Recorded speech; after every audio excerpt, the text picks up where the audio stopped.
Okay mga guys, kamusta po kayo? Sana po nandiyan kayo sa magandang kondisyon, magandang sitwasyon.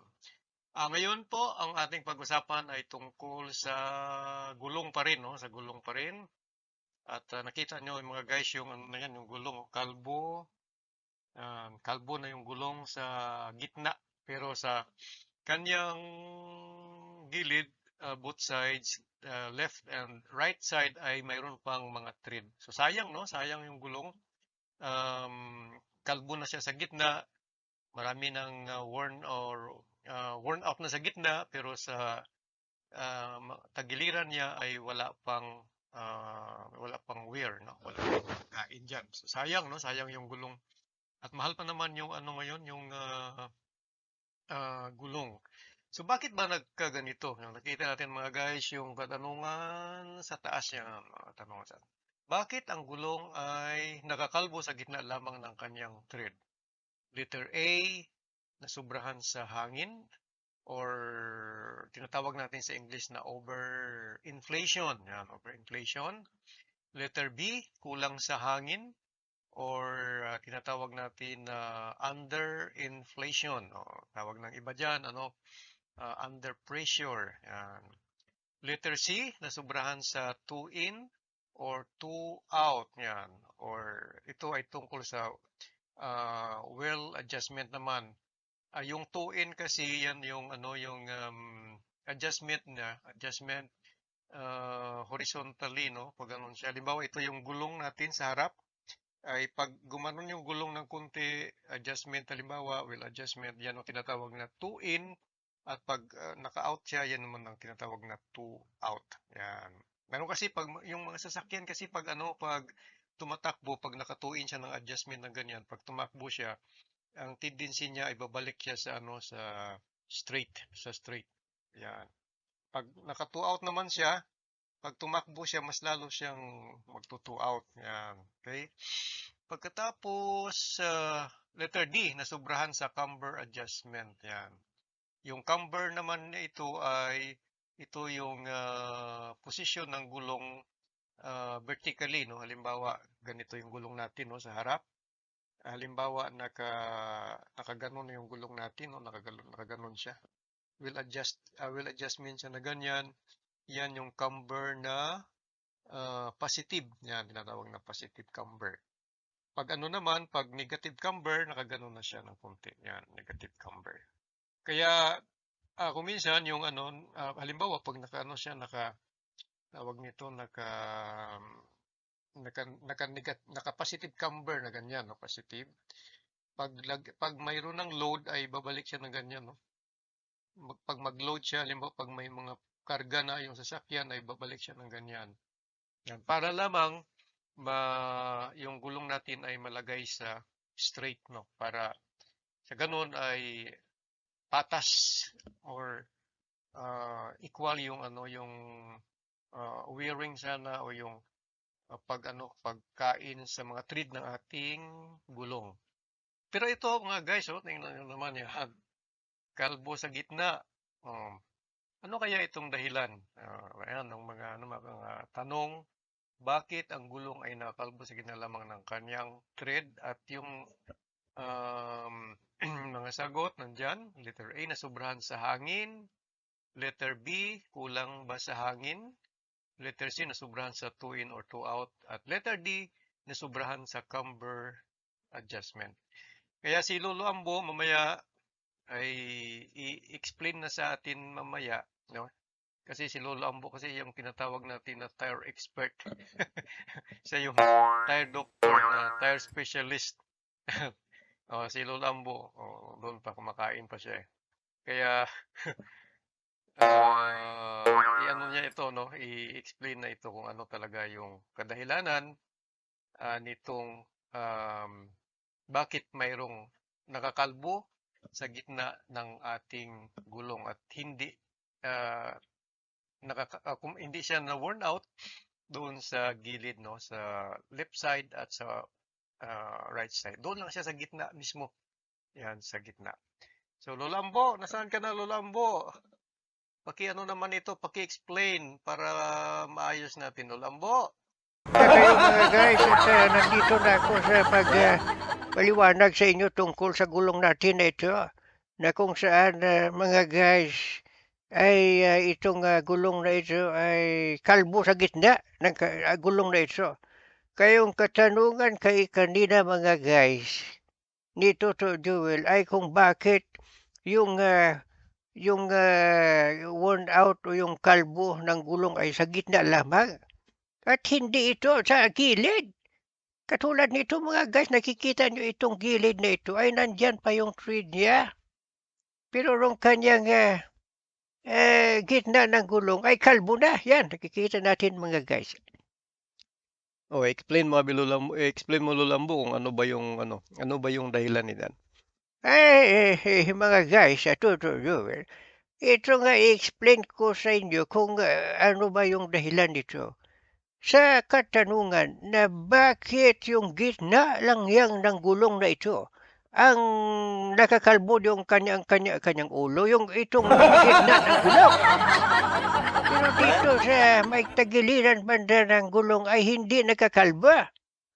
Kaya ito mga guys, nakikita nyo diyan sa picture na yan. Ito gulong iyan. Ito gulong din ito. Ito, hindi ito yoyo. Ang gulong yan, maliwanag ko lang sa inyo yung kanyang, ano kasi yung kanyang shape ay parang yoyo. Pero gulong yan mga guys, gulong yan. Ito gulong din.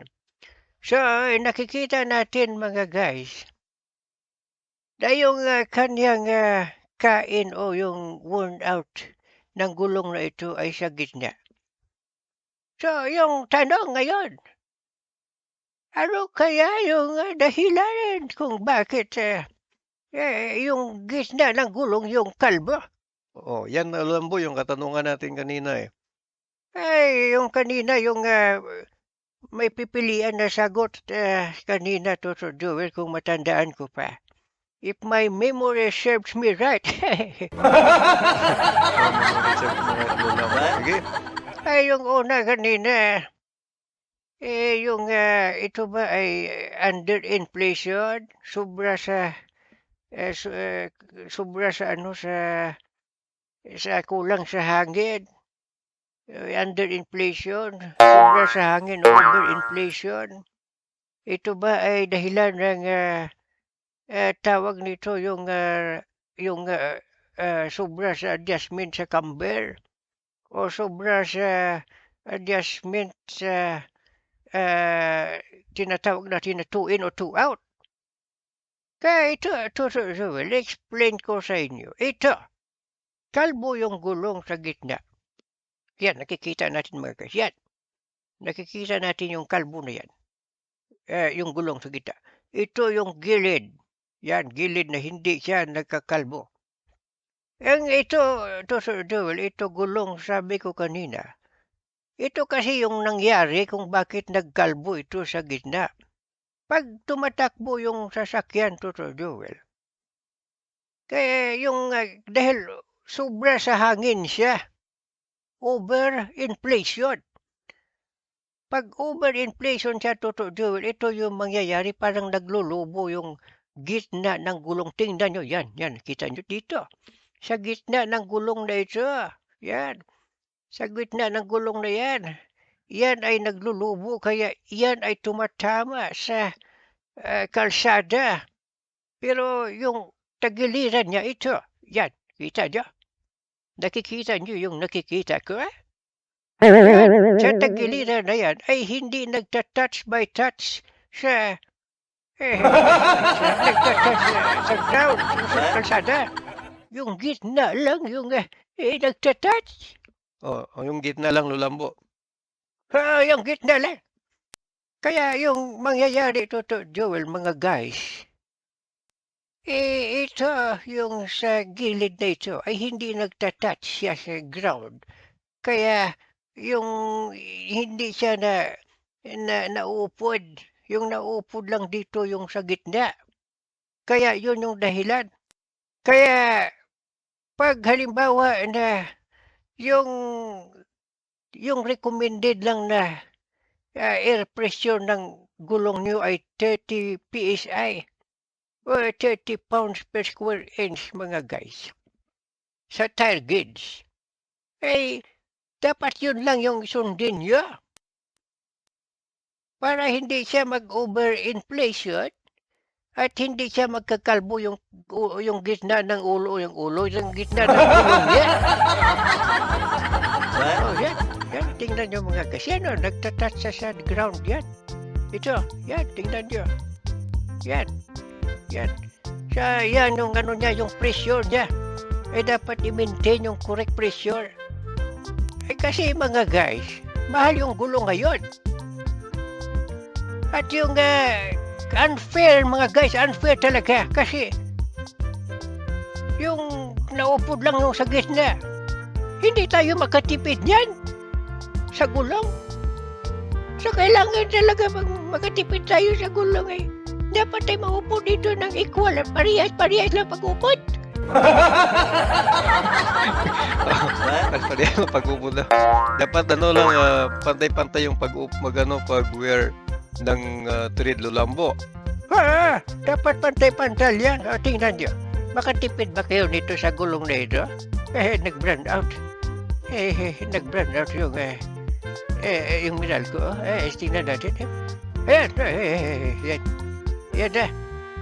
Kaya mga guys, yan ang dahilan yung overinflation o sobra sa hangin. Kaya i-maintain nyo yung air pressure. Yan. At alis na ako, may pupuntahan pa ako ngayon. See you next week mga guys. Alis na ako, Toro Joel. Nandyan muna kayo ha. Hiktik yung schedule ko ngayon. Busy si Lula. Ang bilis ni Lulambo, andun na siya, oh. Mga 1 kilometer na yung distansya. Parang ilang bilis na takbo niya. Sige, salamat Lulambo at sana ay nakakuha kayo ng mga kahit na kunting informasyon tungkol sa gulong na kung saan yung worn out ay sa gitna lang. Overinflation pala yung possible cause. Salamat Lulambo, salamat mga guys, salamat sa pakikinig ngayon. At see you next week. See you next week mga guys.